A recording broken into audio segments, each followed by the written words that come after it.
what's up? It's Trollbot.exe and yo, gang. Welcome back to a brand new video. And today, I am continuing the history of Voltron. And we're still looking at the Japanese side. The American side would not come into part 3. So, today, we are looking at Beast King Golion, Armored Fleet Die Rucker 15, and Lightspeed Electroid Albegus. The 3 shows planned to be used in Voltron, but only Golion and Die Rucker ended up being used. So, let's go for that recap. Yee! Previously on the history of Voltron, I went over Future Robot Daltanius and Space Emperor God Sigma. Daltanius was supposed to be used for Voltron.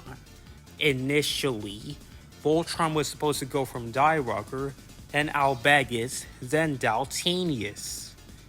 God Sigma, however, was never intended to be used for Voltron. I just thought it was going to serve as a bridge between Daltanius and Golion, which we're about to talk about now. And also, I went over an introduction of this series. So, after I finish, I'm going to do a prequel video or series focusing on the Robot Romance Trilogy, and then do a sequel series focusing on everything past the original Voltron series. So, let's begin, and... So, Golion takes place in 1999, where Altea, a distant planet, is subdued by the Galra Empire. Meanwhile, 5 space pilots return to Earth from a space exploration, only to find it annihilated by the Third World War. In the first episode, it's implied that they already knew that the Third World War has been going on. Making things even worse, Galra happens to visit, and they capture and enslave the explorers. The pilots escape and eventually land on Altea, where they discover the secret of the mighty sentient robot Golion, the only weapon powerful enough to defeat Galra and their emperor Dibazal. Thousands of years ago, Golion was an arrogant robot who tried to challenge the goddess of the universe, but failed. The goddess taught him humility by separating him into 5 pieces, in the form of 5 lion robots that crash-landed on Altea, to lay in wait for those who would one day reawaken him to fight evil once again. So, following God Sigma, Golion would have the same production system, but this time, animation was outsourced to Tokyo Animation. From the jump, this was intended to be a standard for robot anime. Golion the robot would be quite influential, most notably in the Super Sentai series. In terms of design, due to the influence of Katsuji Murakami, the design was heavily revised when put to animation. TV Tokyo in October 1981 launched a weekday block of robot anime from 6 o'clock to 6:30 p.m.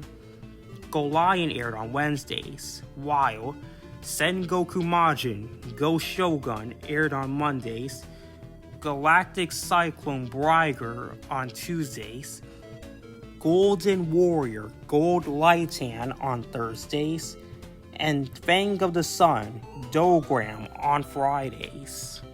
All 4 of these animes were by different studios other than Toei. Viewership rose to 6.5%, surpassing God Sigma's average ratings of 5.6, and the former aired on 26 networks. When toy company Popey released Golion as a toy, they strangely released it under the moniker Future Beast Fusion Golion, since they usually stay faithful to the title of the anime.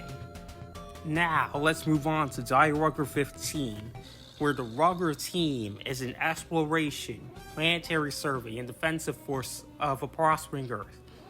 A galactic garrison launches a mission to explore the galaxy, colonize, and make star maps.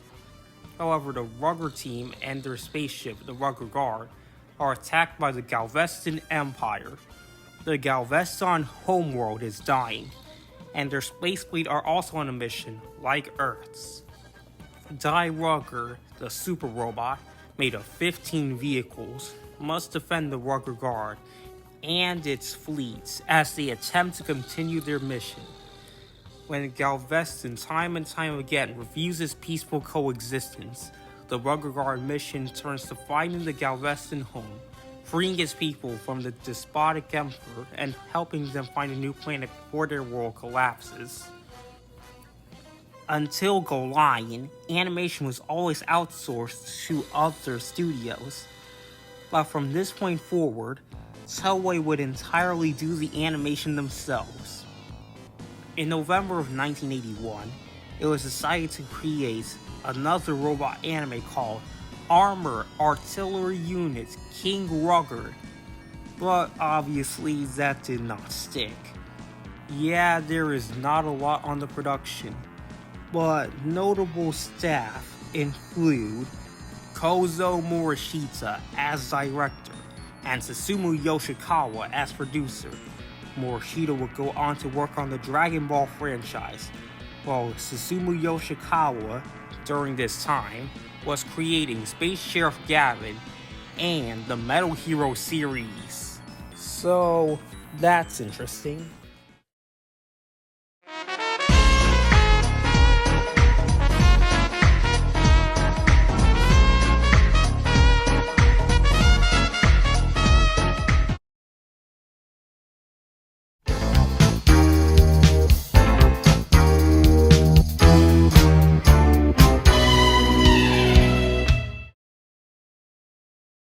Now let's move on to Albegas, or how it's pronounced in some foreign markets, Albegas.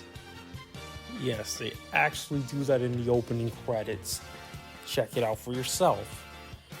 So in Albegas, 3 talented students of a technical high school, Daisaku, Tetsuya, and Hotaru, create award-winning robots as part of a school competition.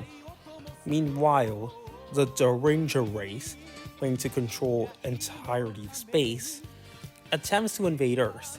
To combat this threat, Hotaru's father, Professor Mizuki, takes the 3 robots and modifies them for battle. Among those modifications is a combination feature that can fuse the trio of robots into Albegas.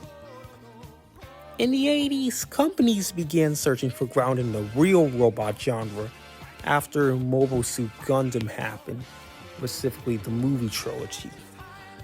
However, Toei decided to instead attempt to break new ground with Go Lion and Die Rugger. Both of them are super robot shows. However, neither of them picked up the necessary steam.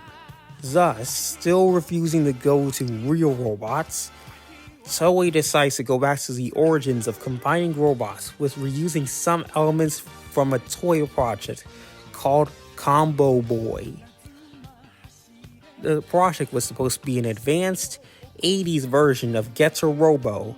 Despite successful toy sales, the overemphasis on those toys resulted in the show becoming uninspired. The 2 writers were Akiyoshi Sakai and Shozo Uehara, but near the end of the show, both men left for Laserian, successor to Albegas, and Space Sheriff Scheider, the 3rd Metal Hero series, respectively.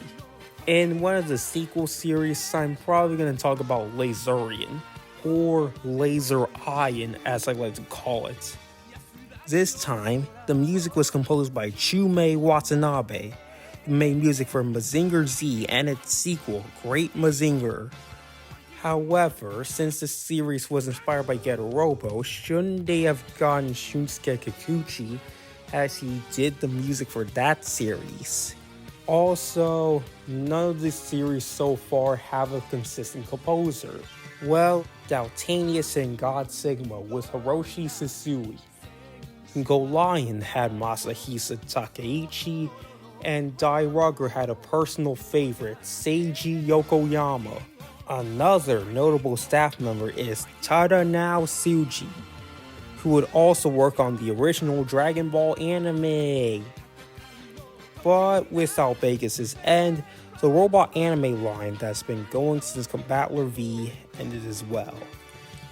Laser Iron was moved to TBS, and the Wednesday 6 p.m. time slot would become a rebroadcasting hub until Machine Robo Battle Hunters in 1987.